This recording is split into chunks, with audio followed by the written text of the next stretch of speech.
Et si les métaux pouvaient se plier pour te sauver la vie? Quand une voiture entre en collision, la question se pose toujours. Comment sommes-nous protégés?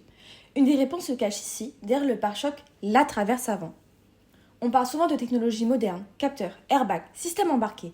Mais sans cette pièce discrète, tous ces dispositifs auraient bien moins d'efficacité. Entrons maintenant dans le vif du sujet pour expliquer plus en détail cette idée. C'est une simple barre de structure située à l'avant du véhicule. Elle relie les deux longerons et supporte le pare-choc. Invisible au premier regard, mais pourtant essentielle, elle absorbe l'impact, protège les passagers et peut faire la différence entre la vie et la mort. Alors, comment un élément aussi simple peut être le véritable rempart de ta sécurité? Pour comprendre son rôle, il faut d'abord savoir ce qu'est un choc. Un choc peut être défini comme une variation brusque de vitesse ou de force appliquée à un système mécanique.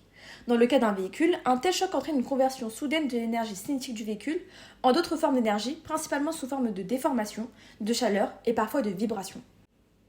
Par exemple, une voiture de taille moyenne de 1200 kg roulant à 50 km/h possède une énergie cinétique d'environ 116 kJ, ce qui correspond à l'énergie nécessaire pour soulever cette voiture sur une hauteur d'environ 10 mètres.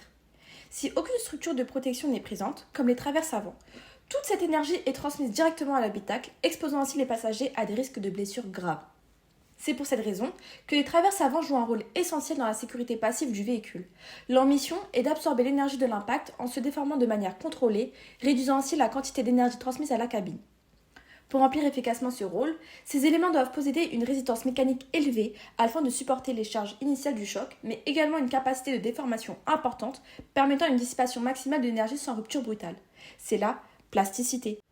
Pour cela, on utilise fréquemment l'acier DP980, un acier à haute résistance que nous comparerons à un matériau plus courant, l'aluminium.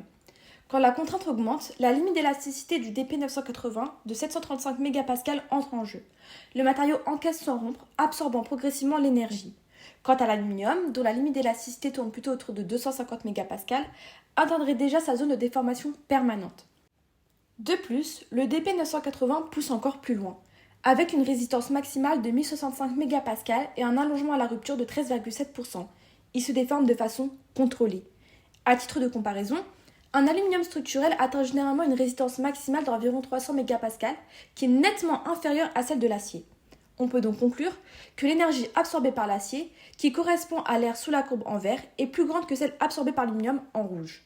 Ainsi, l'aluminium plus léger mais bien moins résistant cède plus vite et absorbe moins d'énergie.